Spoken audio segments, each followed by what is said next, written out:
The Knicks postgame show is presented by Tri-State Audi. Visit your Tri-State area Audi dealer today. A dominant win for the Knicks tonight in Atlanta. Julius Randle had 25 and 11.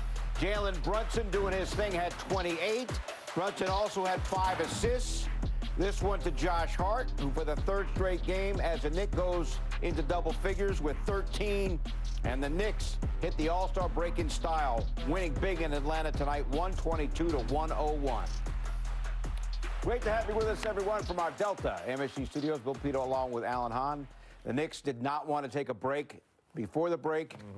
They didn't have any letdown at all tonight. It was a wire-to-wire win. In fact, after they got the big lead, the closest the Hawks got was 11 in the third quarter and 13 in the fourth quarter. Dominating tonight for the Absolutely, Knicks. right from the start, too. Both coaches before this game talked about the importance of this game. Nate McMillan told his team the same exact thing. Look at the standings. It's a tiebreaker game, critical game. Yes, there's a break coming up, but you got to play this game before you take vacation. One team listened. That was the Knicks. First quarter came out ready to play. The other team, 3-2-1 Cancun. I mean, they were ready to go home, not ready to play in this game. Embarrassing performance from Atlanta. Great performance by the Knicks. And it also shows you where they are as a group. You see them after the game, the way they're interacting with each other, having fun, knowing how important it was to close this out. And where they are right now as they set themselves up.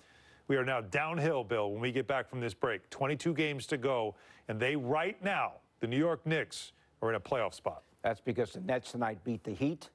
So you got the Knicks in 6th, half game over the 7th-place Heat, and 2 games behind the 5th-place Brooklyn Nets. So if the season were to end today, Knicks guaranteed of a spot in the first round. And the key tonight, Allen, right out of the gates, Knicks outscored Atlanta in the first quarter, 37-21.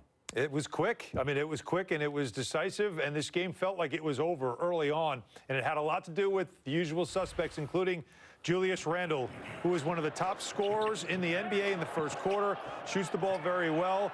R.J. Barrett, I mean, that's just too easy. You could see how soft the defense is. To the Knicks, they did what they were supposed to do. And there's Julius Randle, who's the top three-point shooter in the first quarter in the NBA, has the most threes made in the first quarter in the NBA. So he sets the tone, but everybody had it going. How about Isaiah Hartenstein? One of his 3 blocks in this game, stuffing the dunk, and Randle unstoppable one-on-one. Look at the passing, look at the ball movement. Josh Hart knocked down 3 three-pointers in this game, continues his red-hot shooting from downtown. The Knicks just had it rolling. They looked like the team that was ready to start this game, and they took it to Atlanta. And by the way, also important, evening the season series. Now the tiebreaker moves to, if they happen to be in a tie with the Hawks end of the season, the next tiebreaker is your conference record. The Knicks are now 23-16 against East opponents, way better than Atlanta's record there. Three-point shooting was huge tonight. In the first half, the Knicks made 9 threes. Atlanta made only 1 3. For the game, the Knicks made 14 threes, and Atlanta made only 5 threes. Rarely do we see that kind of differential in the Knicks' favor, but that was key tonight for the Knicks. And so, too, as always, was the play of Jalen Brunson. Actually, with 9 rebounds tonight, that's a season high to go with his 28 points and 5 assists. 7 in the first half, and it was a little of everything. He was part of the Knicks' dominance on the glass. Long rebounds happen, and the guards have to be ready to get them, and he certainly was. The Knicks were plus 15 on the boards. But let's talk more about this game for Jalen Brunson. We talked about at halftime how he got into the paint at will. Well, that didn't change in the second half. He was still getting into the paint, as we showed you. These are all second-half baskets. Ball movement certainly as well. It's become one of his favorite targets, the fellow Villanova star in Josh Hart. But as you see, Bill, we go into the All-Star break, and the one thing you keep thinking is, how is this guy not going to Salt Lake City?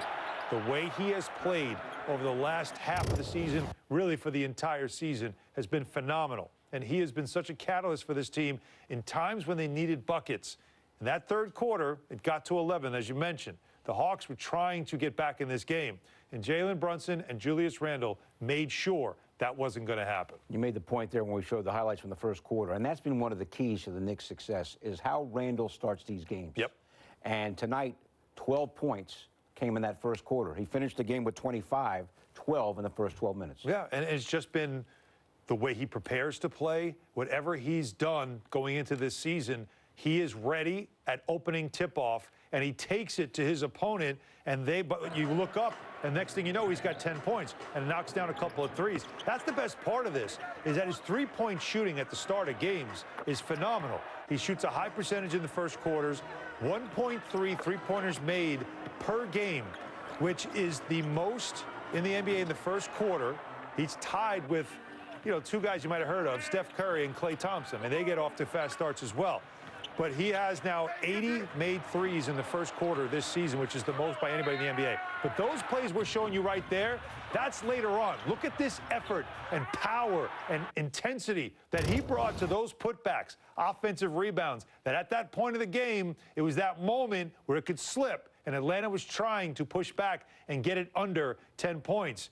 And Randle said no. And when the Knicks were struggling to get good buckets, he got offensive rebounds and strong putbacks like you saw there. So it wasn't just the start for him.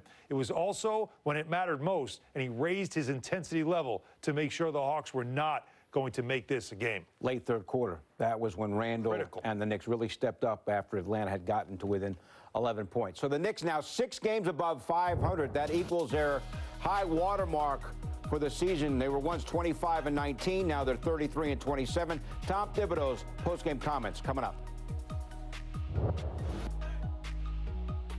The Knicks postgame show was presented by Audi. Visit your tri-state area Audi dealer today.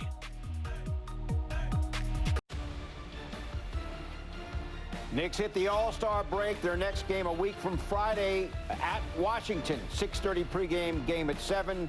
Knicks tonight blow out the Hawks 122-101. Tom Thibodeau's postgame comments presented by Chase. I think that the big thing is, you know, we got back pretty good defense in transition. We're able to get our defense set, and you never feel safe against these. We've had big leads in all the games against them and didn't hold on. So I thought we'd play with a lot more toughness when we got the lead in this one, and it doesn't take much for them to get going. So, yeah. Before this one, you said the message was don't take a break before the break. What can you say about the mental toughness and just the aggressiveness that your team played with? Yeah, and you know, like our leaders did a great job to start the game. I thought RJ's aggressiveness, Julius with his aggressiveness, and I thought Jalen that set the tone for the game. And then, you know, I thought Quentin and Jericho gave us really hard playing physicality, and then our bench came in. So once we got the lead, I thought we did a lot of good things on both sides of the ball. And we played tough and we played smart, and I thought we played together. You head into the All-Star break 6 games above 500, 22 games left in the season. How would you evaluate where this team is right now at this point? Well, I think we've steadily improved, but we know there's a long way to go, and the challenge will become greater after the break. So we can't feel too good about ourselves, get our rest, recovery to the guys who are going to go and participate in the All-Star weekend. We're, you know, very happy for them, for our organization. We want them to enjoy it. But we also know when we come back, we have to be ready to go. We have to keep building. And if we keep the focus in the right place, good things are going to happen.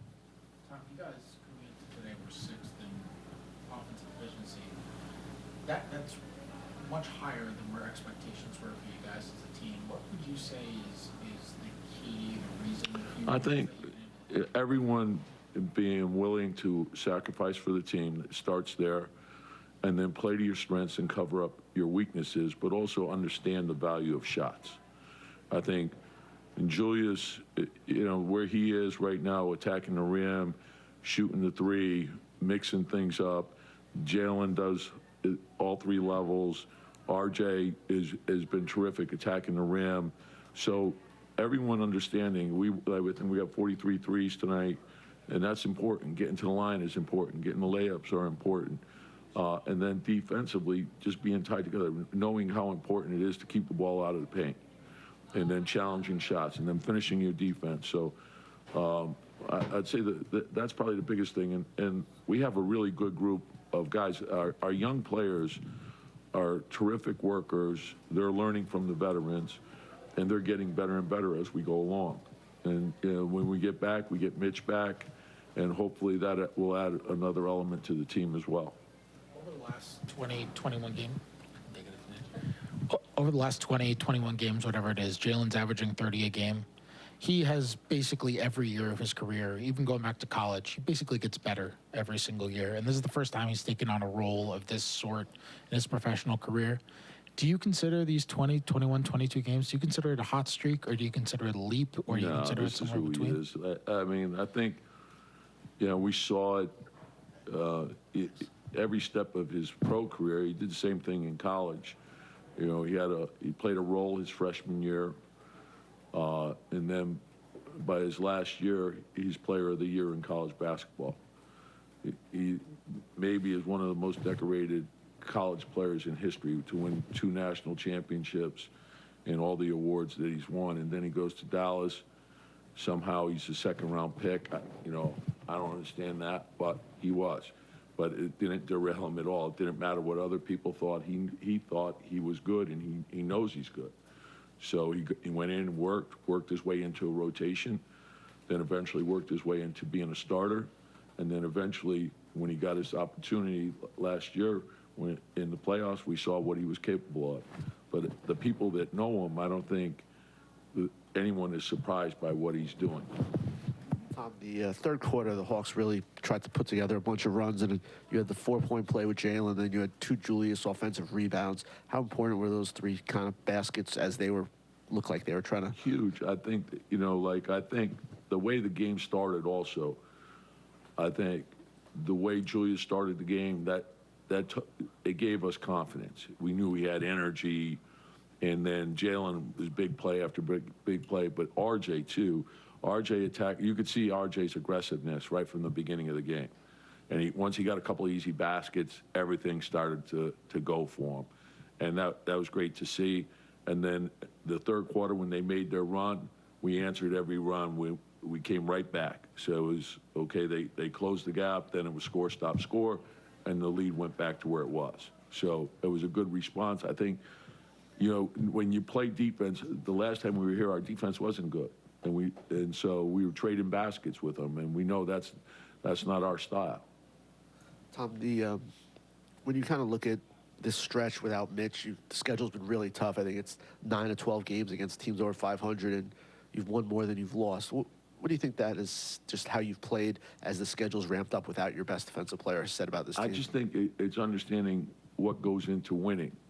Sometimes you don't usually replace an individual player. Like, no one could really do what Mitch does. That's the things he does are very unique unto himself. But we're all capable of playing good team defense. We're all capable of rebounding the ball. So collectively, we could replace some of the things that he does. I think the rebounding has been through the roof. I think that's been one of the big parts of our winning. You look at rebound margin, we're at the top of the league. You look at offensive rebounding, I think second chance points were first, right? That's huge. Getting extra possessions, huge. And then being tied together defense, our defense is coming. It's still not where it needs to be, but we're improving.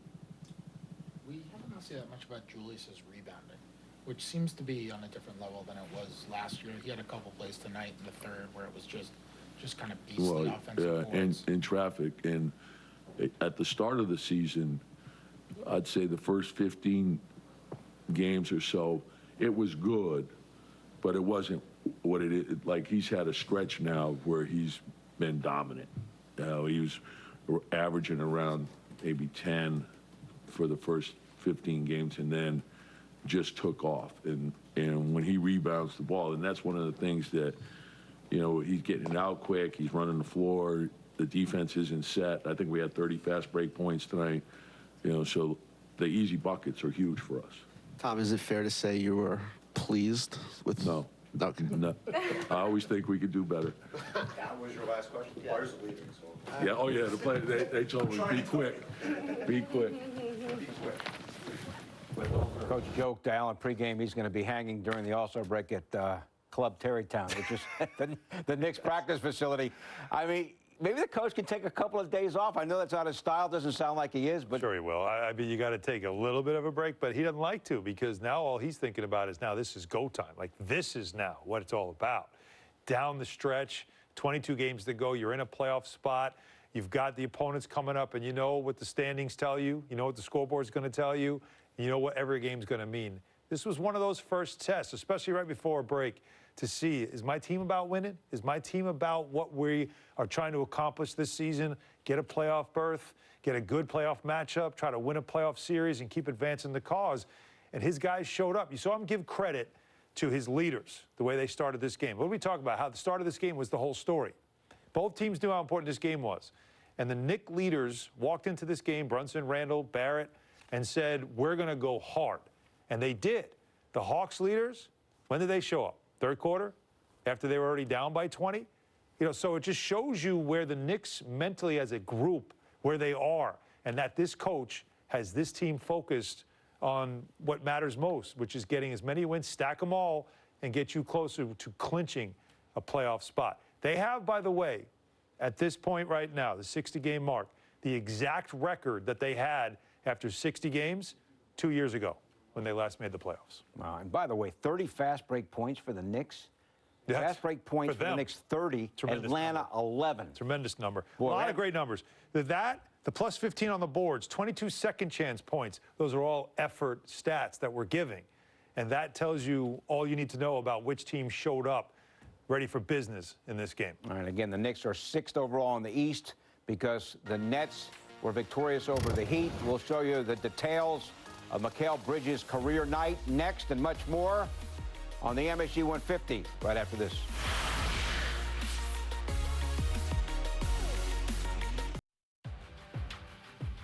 After the All-Star break, the Knicks pick it up at the Wizards. A week from Friday, pregame at 6:30, game at 7. You can also stream our coverage on MSG Go. Knicks blow out the Hawks tonight. R.J. Barrett, 17 points. Here he is after the game with Rebecca Harlow.